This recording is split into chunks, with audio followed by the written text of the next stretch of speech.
అసలే పార్టీ ఓడిపోయిన బాధలో ఉన్నారు గులాబీ బాస్ కేసీఆర్.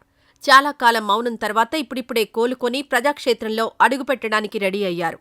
రేవంత్ ప్రభుత్వంపై పోరాటానికి అన్ని వ్యూహాలు సిద్ధం చేసుకుంటుంటే సొంత ఇంట్లోనే కేసీఆర్కి కొత్త తలనొప్పి స్టార్ట్ అయింది. అదే సీఎం నినాదం. కేటీఆర్, కవిత తమ తమ కార్యకర్తల సమావేశాల్లో పాల్గొన్నప్పుడు పార్టీ కార్యకర్తలు సీఎం సీఎం అని ఒకటే నినాదాలు చేస్తున్నారు. అటు కేటీఆర్కి, ఇటు కవితకి ఇద్దరికీ అనుకూలంగా ఈ స్లోగన్స్ మారుమోగుతుంటే ఆ ఇద్దరూ కనీసం ఆపమని మాత్రం చెప్పడం లేదు. దీంతో బీఆర్ఎస్లో అసలేం జరుగుతోంది అంటూ ఆ పార్టీ అభిమానులు తలపట్టుకుంటున్నారు. తెలంగాణ అసెంబ్లీ ఎన్నికలకు ఇంకా 4 ఏళ్ల టైం ఉంది. కానీ అప్పుడే బీఆర్ఎస్లో సీఎం ఎవరు అనే లొల్లి మొదలైంది. అసలు ఆ ప్రశ్న ఏంటి?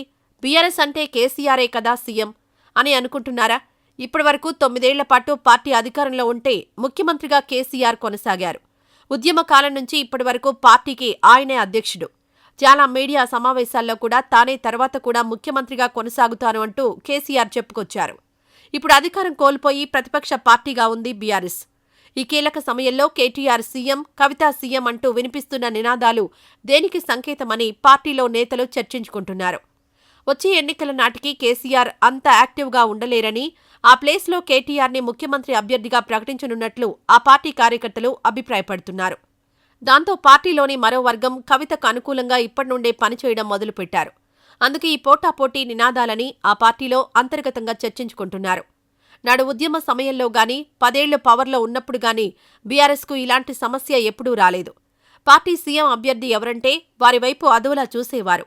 కేసీఆర్ కాకుండా ఇంకెవరుంటారంటూ ప్రశ్నించిన వాళ్లనే అసలు మీకు మతుందా అని రివర్సులో అడిగే పరిస్థితి. ఇదిలా ఉంటే తాజాగా కేసీఆర్ పార్టీ ఆఫీస్కొచ్చినప్పుడు కూడా సీఎం సీఎం అంటూ మోతెక్కించారు పార్టీ నాయకులు.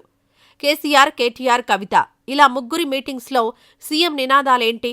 ఇదంతా తెలిసి జరుగుతోందా, తెలియక జరుగుతోందా అంటూ క్వశ్చన్ మార్క్ ఫేస్లు పెట్టడం అందరి వంతైంది.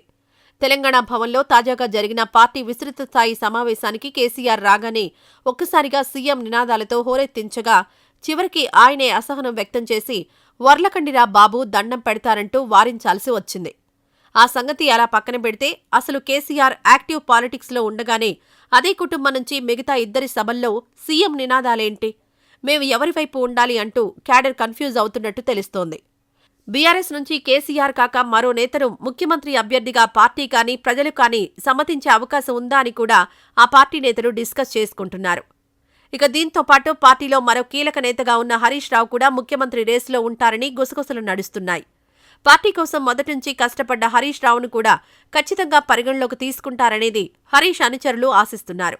పార్టీలో ఏ విషయమైనా స్వయంగా కేసీఆర్ మాత్రమే ప్రకటిస్తారు. అలాంటిది ఇప్పటివరకు ఈ విషయంపై ఆయన స్పందించలేదు. సాధారణ ఎన్నికలకు ఇంకా 4 ఏళ్లు ఉండగా ఎందుకీ డిస్కషన్ దండగా అని కేసీఆర్ భావన కావచ్చు. అయితే ఈ కొత్తగా వినిపిస్తున్న నినాదాలు కేవలం కొత్తగా వచ్చిన యువ కార్యకర్తల అభిమానం మాత్రమేనని తెలంగాణ భవన్ వర్గాలు చెబుతున్నాయి. అయితే వాళ్లని కేటీఆర్, కవిత వారించకపోవడం చూస్తుంటే ఎక్కడో తేడా కొడుతోందని అంటున్నారు రాజకీయ పరిశీలకులు.